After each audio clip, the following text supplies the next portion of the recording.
কবরের দিকে যে সফর চলছে, এই সফর টের পাওয়া যায় না। ওটার জন্য নিজেকে জাগ্রত করতে হয়, নিজেকে জাগ্রত করতে হয়। দাড়ি সাদা হলে দাড়ির দিকে তাকাইতে হয়, কিন্তু তাও তাকাই না। দাড়ি সব কালো ছিল, তখন যে হালাত, আমি তো আছি। মানুষ মরে যাচ্ছে, যে মরার ছিল সে মরছে, আমি তো আর না। এই তো হালাত আমাদের। জানাজা দেখে, কবর দেখে কোথাও আমার মরণের কথা স্মরণ করতে পারে না। মরণের কথা মাথায় আসলেই আবার তাড়াইয়া দিয়ে এটাকে, কারণ কষ্ট লাগে, ভাবতে রাজি হই না। না ভেবে থাকতে পারলেই ভালো লাগে।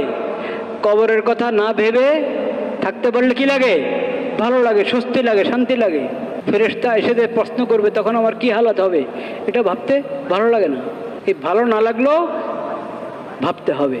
ওয়াল তানজুর, জবরদস্তি ভাবতে হবে, জবরদস্তি ভাবতে হবে।